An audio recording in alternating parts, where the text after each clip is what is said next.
Would you feel more confident if your English were better? You might be thinking, how do I fix my broken English?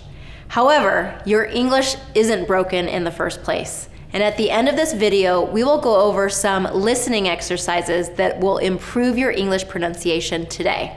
So first of all, your English isn't broken. By thinking this way, you're keeping yourself from improving. The thought of being broken feels heavy and it feels hard. When speaking English is heavy and hard, do you really want to do it more or less? I want you to speak English more. So let's change the way that you're thinking about English so that it can be fun again. Again, you are not broken, you are simply learning. And this reminds me of a student of ours, Daisy, who really has struggled with really learning and improving her spoken English. And she came to me really quite defeated. She had tried so many things and she just felt very broken.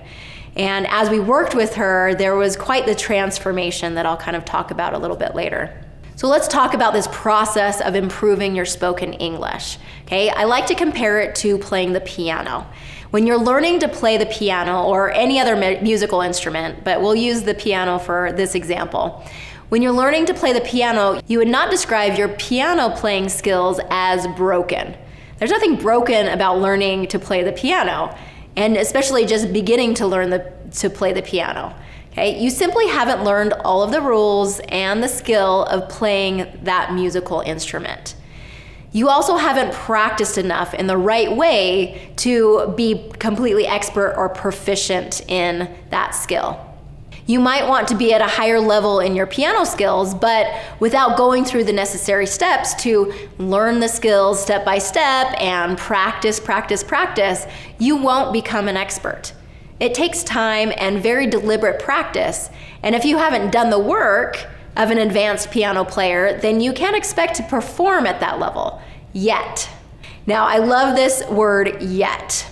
The power of yet. My little son, he came back from a kindergarten class and he had talked about the power of yet. You know, he was like, oh, the power of yet. I haven't learned that yet. And I love that mentality because it just helps us understand that this is a process. This is something that we're going to keep learning and improving on, and eventually we'll reach our goal. You can learn to speak English like an expert if you are willing to put in the time and deliberate effort for it. So you haven't become an expert in English yet. You haven't reached that level of mastery yet. But just keep working on it, keep improving every day, and you will eventually get there. So what kind of time and deliberate effort does it take? Well, when it comes to the time it takes, check out this other video, how long does it take to get the American accent? But in this video, I'm going to teach you what deliberate effort really looks like. So there are 3 key skills that you must learn when improving your English pronunciation. First, you have to learn the rules of American English. So American English has very specific rules. For example, there are voiced and voiceless rules, when our voice is on and when our voice is off. And there's certain sounds that have voiced quality to it and voiceless quality to it. So there can be mistakes as to, like, say it needs to be voiced and you're pronouncing it as voiceless. Okay? So understanding those rules that come along with that really help you to then improve your spoken English. And another example is the tap T rule in American English. So these are just some examples of things that, you know, when you understand the rules, there's more confidence in being able to realize that, oh yeah, I'm following the rules and I'm doing this correctly, or oh, I'm not following the rules and I need to change this about the way that I'm speaking. So you definitely have to learn the rules of American English. And American English follows the rules about 80% of the time.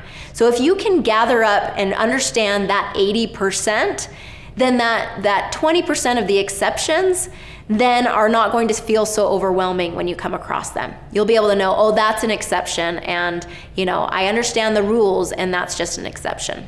The next one is to learn to hear American English correctly. Can you hear the difference between the different vowel sounds? Okay, can you hear the difference between the sounds that you're making and a native speaker makes? So let's specifically talk about vowel sounds. So through my program, my online training program, I do a lot of listening exercises with my students because I know that once they hear it correctly, then that's the first step to being able to actually change the way that you pronounce it. Okay, so minimal pairs are really powerful. A minimal pair is a word that has the same letters on it. The only difference is maybe one sound. So here are some examples of minimal pairs where the beginning and the ending are the same, but it's just the vowel in the middle that's different. Okay, so see if you can hear the difference in these vowels. Hot, hit, hut, hat, hoot, height, hote, hate, heat, het. That's just an example of just all the vowels, some of the vowels of American English and how they can be so subtly different from each other. The next strategy is to learn the correct mouth placement. Okay, once you hear the sounds, then you have to really understand, okay, where do I put my mouth, my tongue, my lips, my teeth in order to create that sound in my mouth? Okay, so for example, we have the American TH sound that is very difficult for many of our non-native English speaking students. And that one requires you to put your tongue between your teeth. So it feels really awkward because you feel like you're sticking your tongue out at people. So the. So putting your tongue between your teeth instead of hiding it behind your teeth.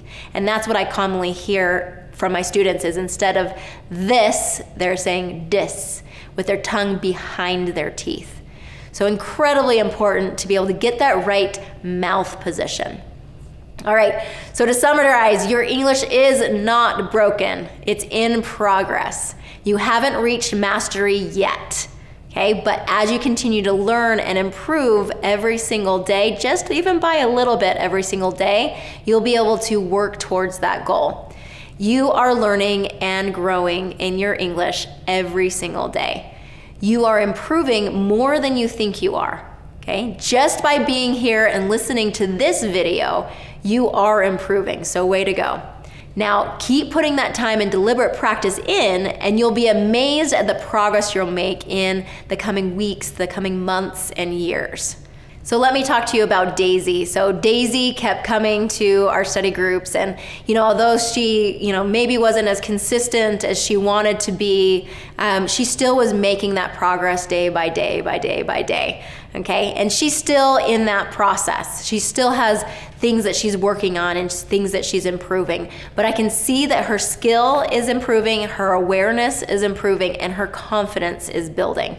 Okay, she's able to step into more of those conversations with confidence in English so that she can keep growing and improving each and every day. So it's that steady and consistent effort.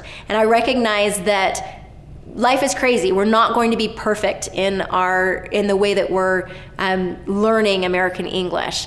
You just have to slowly and steadily take these small steps forward. And if you get off track, that's okay. Jump back in as soon as you're ready and try it again. I think that is more common than we realize. It's kind of a messy process. So if you just take as many consistent steps as possible, and when you get off track, jump right back in, that's how you're going to improve and master this English language. So I'd love to know what has helped you improve your spoken English and improve your English. What have you tried and has worked for you? Go ahead and comment below and let us all know so that we can all learn from your experience. In the next video, I'm going to talk about how long it takes to get an American accent.